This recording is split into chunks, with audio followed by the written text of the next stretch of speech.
안녕하십니까. 이유군의 주식사냥 우주사냥의 이유군입니다.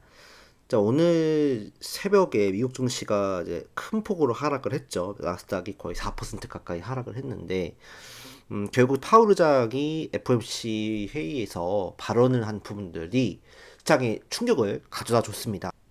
파월 의장은 결국 이제 한 차례 금리 인하는 했는데 0.25% 기준금리 인하를 결정을 했는데 내년에는 좀 금리 인하에 대한 속도 조절을 하겠다라고 얘기를 한 거예요. 그러다 보니까 내년에는 금리 인하 동결이 반복될 거라 예측을 했지만 시장의 내년 말 기준금리가 3.9%, 원래는 3.4% 정도로 생각했는데 이보다 0.5% 포인트 올라가다 보니까 결국에는 금리 인하의 횟수가 점점 4번에서 2번으로 줄어들었다는 얘기가 되는 거고 시장에서는 그걸 악재로 인식을 했습니다. 왜냐면은 경기 인하, 그러니까 금리 인하 횟수가 줄어든다는 얘기는 결국에는 그 반대에 물가가 그만큼 상승 압박을 줄 수 있다라고 판단을 한 거죠. 왜냐면 내년에 트럼프 행정부가 이제 시작이 되는데 트럼프가 지금 등장하자마자 정부 이제 행정부 취임을 하자마자 이제 시행할 액션이 결국 이제 중국에 대한 대중국 관세라든지 또 뭐 북미에 대한 관세 이런 것들을 추진하다 보면 결국에는 그런 것들이 결국 비용 증가에 따라 물가 상승 압박으로 이어질 수 있기 때문에 결국 금리를 마음 놓고 내릴 수 없는 상황들로 놓여질 수 있다. 또 지금 미국의 경기가 아직까지 호조세를 보여주고 있지만 또 내년에 경기가 어떻게 될지 모르잖아요. AI 시장이 결국엔 또 뭐 무너질 수도 있는 거고. 그리고 실질적으로 지금 미국의 경기가 좋은 거는 제조업의 경기가 좋아서 그런 걸라기보다도 AI 반도체에 대한 경기, AI에 대한 산업에 대한 이런 경기가 좋기 때문에 서비스업 쪽 경기가 좋기 때문에 그래도 버텨주고 있는 건데 이게 꺾여진다고 했을 때는 또 어떤 그런 부분들에 대한 고민들 그런 것들이 맞물리다 보니까 일단은 파월 의장도 지금으로서는 조금 보수적으로 굉장히 어떻게 보면 매파적으로 이제 판단을 내는 것 같아요. 일단은 우리가 이제 그렇게 됐을 경우에는 미국이 경기가 금리 인하를 횟수를 줄였다는 거는 물가 상승에 대한 어떤 이 움직임들을 미리 이제 어떤 반영을 시킨 걸 수 있겠다. 그래서 이런 부분들은 트럼프 행정부가 1월 20일 이후에 취임을 하니까 그 이때 이후에는 좀 그런 부분들 어떻게 관세에 대한 부분들을 체크하면서 금리 인하에 대한 부분들 다시 한번 이제 얘기를 할 수 있을 것 같고요.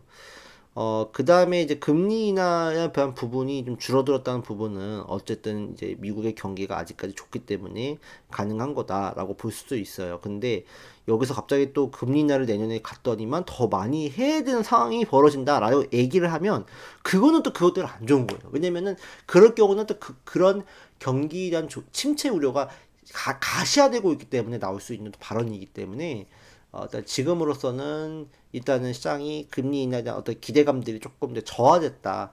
그리고 물가 상승에 대한 압박이 조금 나올 수 있다. 이거는 결국 트럼프 행정부에 대한 어떤 이 취임 이후에 대한 부분들을 미리 선반영한 것이 아니냐라는 의견이 있기 때문에 만약에 트럼프 행정부 이후에 만약에 이제 뭐 그럴 일은 또 없을 것 같긴 한데 뭐 생각보다 그렇게까지 뭐 과감하게 뭐 굉장히 어, 관세나 뭐 이런 부분들을 도입하지 않는다고 했을 때는 또 그런 부분에 대한 어떤 그런 부분들이 희석이 될 수 있어서 또 그런 부분들이 또 좋게 바뀔 수 있는 그런 가능성도 물론 남아 있습니다. 하지만 가능성이 많지는 않을 것 같아요. 그래서 일단은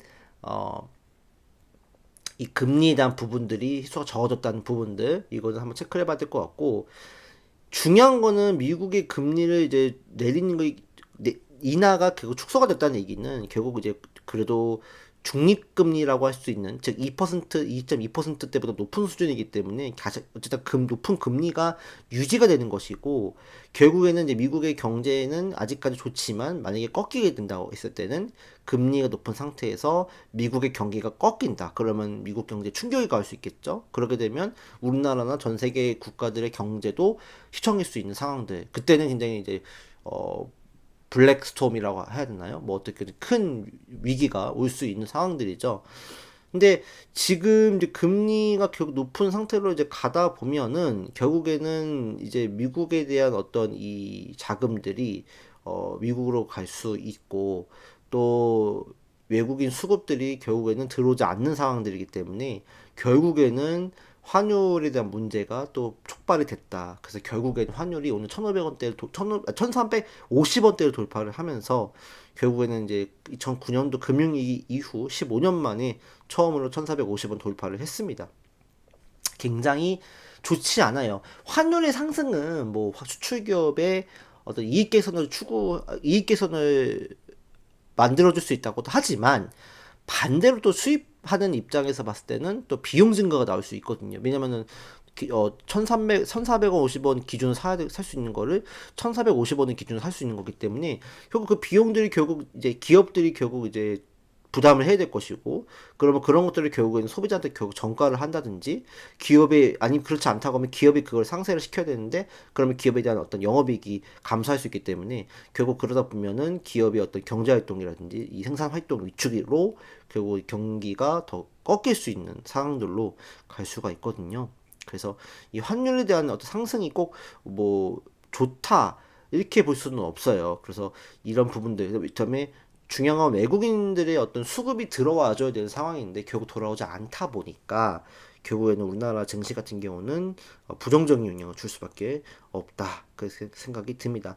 물론 그럼에도 불구하고 우리나라 정부 당국이 여러 가지 뭐 증시 안정화 펀드라든지 기금 이런 것들이나 아니면 여러 가지 뭐 조치를 단행할 거고, 또 제 생각에는 재정 정책도 단행할 가능성도 높아요. 민주당도 결국에는 시국이 어렵기 때문에 여야 뭐 협의체라든지 또 추경이라든지 이런 것들도 고려를 하고 있기 때문에 결국에는 어떤 재정적인 어떤 정책으로도 좀 이 위기를 극복하려고 노력을 할 것이기 때문에 증시는 그런 걸 선반영하니까 어쨌든 바닥에서 좀 수급에 들어올 수 있는, 특히 기관 수급에 들어올 수는 있겠죠. 하지만 지금 환율 자체가 아직까지 높기 때문에 결국 방어적 성격의 기관들이 들어오면서 지수 방어를 해줄 것이다. 그래서 기관들마저도 이제 만약에 방어가 안 된다고 하면 정말 우리나라 증시는 한 번 더 하락으로 이어질 수는 있을 것 같습니다. 하지만 일단은 연기금이 수급이 들어오면서 방어를 할 가능성은 높기 때문에 일단 너무나도 크게 뭐 걱정할 필요는 없다. 하지만 환율이 결국 이렇게 1,450원, 1,500원대가 결국 고착화되는 뉴 노멀 시대가 되면은 결국에는 만약에 어떤 특정 나라에 위기가 왔을 때 우리나라도 그 위기에 전이가 되면서 또 제2의 경제 위기가 또 올 수도 있고, 특히 환율이 이렇게 올라갔을 때 결국에는 이 전 세계의 다른 나라들에서 이제 금융위기가 촉발된 경우가 있어요. 그렇기 때문에 뭐 80년대 같은 경우도 그 미국의 금리를 많이 올렸을 때 뭐 라틴 아메리카나 또 90년대 같은 경우도 뭐 태국이라든지 또 우리나라도 그렇고 결국에는 그런 위기가 왔기 때문에 지금 이제 고금리 상태가 조금씩 낮아지고는 있어도 고금리는 고금리잖아요. 결국에는 5%도 4%도 3%도 그렇기 때문에 이게 경기가 좋지 않은 상태라고 하면은 5%에서 3% 내린다고 하더라도 결국 경기가 위축이 됐기 때문에 결국 부담은 계속 고부담은 유지가 될 겁니다. 그래서 이때 이제부터는 정말로 기업의 이 생명이 좀 위태로워질 수 있는 상황들이기 때문에 우리가 좀 그걸 체크를 해야 돼. 거시경제를 꼭 체크를 해야 된다라고 생각이 듭니다. 그래서 결국에는 우리가 지금으로 할 수 있는 거는 최대한 현금을 가지고 있는 것도 중요하지만 일단은 소소하게 우리가 그래도 테마성 종목군들을 잡아나가는 것도 필요해요. 물론 이제 수익을 뭐 많이 내려고 하는 것보다도 일단은 내가 해지용으로 뭐 인버스를 잠깐 산다든지 뭐 이런 방법도 있고, 아니면은 미국 주식을 하는 방법도 있어요. 근데 미국 주식 같은 경우는 조정이 좀 나온다고 하면은 좀 들어갈 만도 하다라고 생각이 들고, 지금 증시가 많이 빠졌을 때는 결국 우리나라는 이제 탄핵 정부에 대한 부분이 있기 때문에 결국 대선 테마주들이 움직일 수 있어요. 근데 이제 약간의 변동이 있어요. 왜냐면 예전에는 이제 그 탄핵 정국 이전만 해도 결국에는 이재명 대 한동훈 구도였잖아요. 근데 한동훈이 이제 결국 이제 대표직을 물러나게 됐고, 한동훈도 결국 이제 윤석열과 결국 이제 공동 책임에 대한 부분들이 있다 보니까 결국 여론들이 많이 악화가 됐어요. 그러다 보니 이제 한동훈과 또 홍준표, 또 오세훈, 안철수 이렇게 많은 후보들이 또 올라가는 상황들이 벌어지는 거예요. 또 야당 같은 경우는 이재명이 있는데, 이재명 대표가 좀 더 사법 리스크가 또 있고, 오늘 이화영 전 이제 그 부지사, 부지사인가요? 예, 이화영도 결국 이제 2심에서도 결국 1심에 대한 판결이 유효하다고 하면서 결국 이제 대북 송금에 대한 부분에 대한 이 죄가 인정이 됐습니다. 그렇기 때문에 이재명 대표도 사법 리스크가 있기 때문에 사실 지금의 어떤 전 국민적으로 봤을 때는 이재명 대표가 차기 대권을 이제 가져갈 수 있을 것 같은데, 아직까지 사법 리스크가 남아있기 때문에 그런 부분들 때문에도 일단은 지금 이제 뭐 김동연이라든지 또는 뭐 우원식이라든지 이런 여타 후보들이 나오고 있잖아요. 그렇기 때문에 일단은 우리가 봤을 때 이 순남미를 잘 활용을 해야 되지 않을까라고 생각이 들고, 내가 그런 거를 생각할 수 있는 힘이 안 된다 하시는 분들은 정치 테마전 하시면 안 되고, 오히려 지금에는 정말 앞으로 성장 모멘텀이 있고 또 재무적으로 건실한 회사들을 모아가는 전략이 낫지 않을까라고 생각이 듭니다.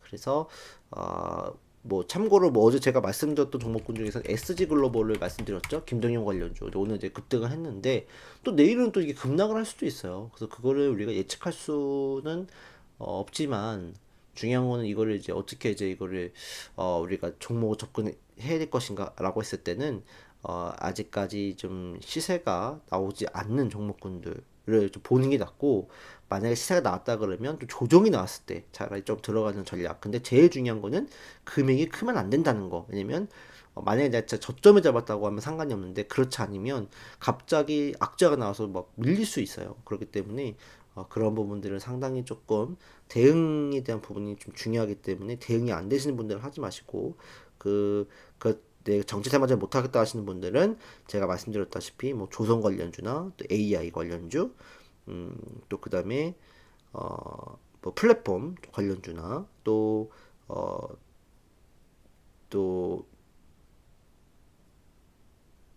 바이오, 제약바이오, 뭐 세트리온이라든지 이런 종목군들을 좀 보시고, 조금 더 내가 좀 길게 끌고 갔다 하시는 분들은 반도체도 조금씩 모아가는 것도 좋다라고 생각이 드니까요.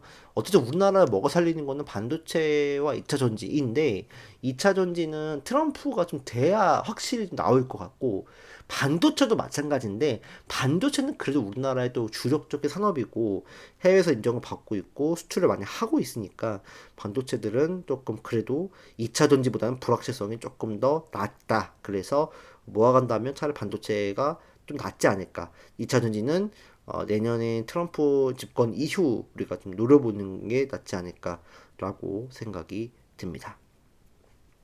어쨌든 간에 너무나 고생이 많으셨고, 일단은 지금 시장에서는 너무 절망하실 필요 없으시고, 일단은 또 기회가 올 수 있는 장이니까 일단은 조금씩 우리가 소소하게 매매하면서 기회를 엿봐야 될 것 같습니다. 그래서 그 기회가 또 조만간 올 수 있으니까 너무 절망하지 마시고, 어쨌든 간에 즐거운 또 퇴근길 되시기를 바라겠습니다.